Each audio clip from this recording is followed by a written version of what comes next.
jaune desséché, pourquoi madame de la colline? Vous êtes jaune desséché, pourquoi madame de la colline? Les racines on a arraché, je n'ai plus d'eau dans la poitrine. Et l'eau s'enfuit, s'enfuit, s'enfuit, dans les prairies l'herbe était si belle. Et l'eau s'enfuit, s'enfuit, s'enfuit, j'entends taper le son sur le fond du puits. Dans les cellules de mes talus, la terre reste prisonnière. Dans les cellules de mes talus, la terre reste prisonnière. Aujourd'hui sur la roche nue, les troupeaux vont dans la poussière. Et l'eau s'enfuit, s'enfuit, s'enfuit, dans les prairies l'herbe était si belle. Et l'eau s'enfuit, s'enfuit, s'enfuit, j'entends taper le son sur le fond du puits. Jean-François du nouveau collectif Arbre Talus Bocage. Je vous remercie d'avoir répondu si nombreux à l'appel des talus. Merci à tous les bénévoles d'abord de l'association de l'Épicodème, sans laquelle cette journée n'aurait pas pu avoir lieu. Merci aux associations.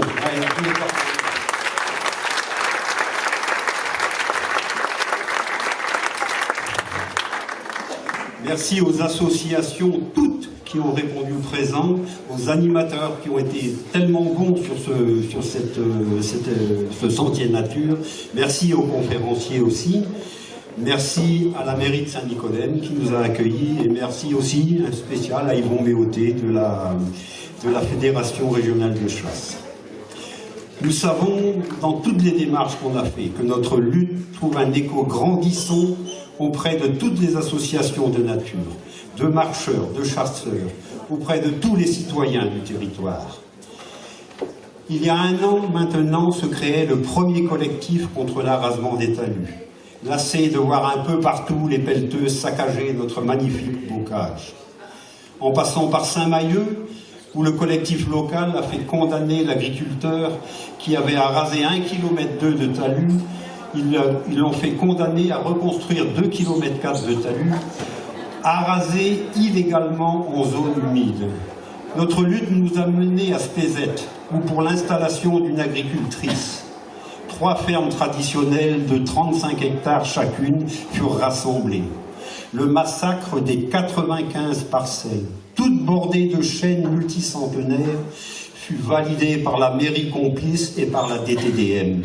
95 parcelles mises en une seule de 104 hectares et les 4 km de talus à raser remplacés par 4 ou 5 km de ces minables boudins de compensation qui ne ressemblent à rien. Un des plus beaux sites paysagers du secteur dévasté au nom du fric et du lobby productiviste.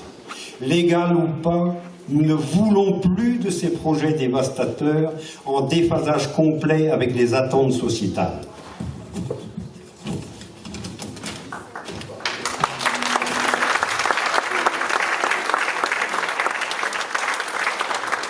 C'est toute la Bretagne qui est concernée par ce saccage rampant de notre patrimoine. Et nous sommes affligés par ces comportements irresponsables à un moment où toutes les évolutions climatiques nous exhortent à repenser nos choix et les solutions pour l'avenir. Depuis que nous avons pris conscience de l'ampleur du phénomène, depuis que nous avons commencé cette lutte et depuis que la presse fait écho de plus en plus à notre mouvement, plusieurs collectifs ont commencé à se constituer. Nous devons absolument amplifier le phénomène sur toute la Bretagne afin de créer une force capable de s'opposer aux têtes brûlées qui veulent continuer le massacre dans le même sens. Ça n'est pas vrai, comme je l'ai encore entendu dernièrement, qu'il pourrait y avoir 2 agricultures, l'une intensive et l'autre, disons, plus traditionnelle, qui cohabiteraient pacifiquement pour le bien de tous. Il y a sur chaque commune 2 ou 3 casseurs bien identifiés, sans foi ni loi, dans la toute-puissance, et qui n'écoutent qu'eux-mêmes. Non seulement ils dégradent l'environnement, mais en plus les politiques libérales les autorisent à s'accaparer tout le foncier qui se libère, privant les communes de la revitalisation par l'installation de jeunes nécessaires à la vie. Dans tous les domaines, l'agrandissement à outrance des exploitations permises par ce néolibéralisme est une plaie pour le tissu rural. Cette fuite en avant dans ce productivisme irresponsable hypothèque gravement l'avenir des générations futures Et il ne nous reste que quelques années pour sauver notre humanité.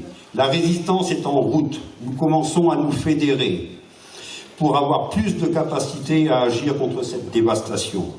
Je ne sais pas quelles actions nous devrons inventer pour arrêter les pelleteuses. Je sais seulement que ça ne pourra pas être que des mots. Les têtes brûlées n'en ont cure.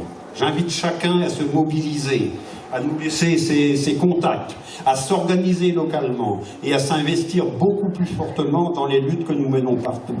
Il y va de l'avenir de nos enfants. Voilà. Je vais laisser maintenant la parole à Maëlle qui va s'occuper de gérer les conférences. Et je vous remercie bien de votre écoute.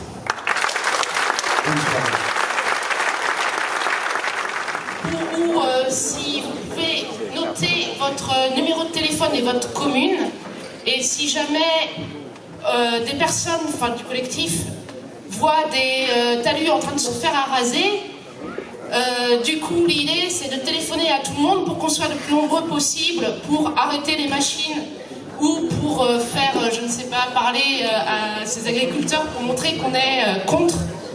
Et voilà. Donc, alerte talus, la feuille doit tourner. Aussi, à 8h, après la table ronde, il y aura du coup un repas qui va être servi. Donc, il y a 2 repas. Il y a un premier repas qui est par un collectif des Monts d'Arrée, une cantine de soutien à prix libre où il y aura du risotto au cèpe et un crumble aux pommes gingembre. Donc à prix libre, c'est une caisse de soutien pour la caisse juridique pour les luttes locales. Et il y aura également à l'extérieur un dalle à 5 € et je ne sais plus quel collectif tient cette cantine. Donc à tout à l'heure et bonne table ronde.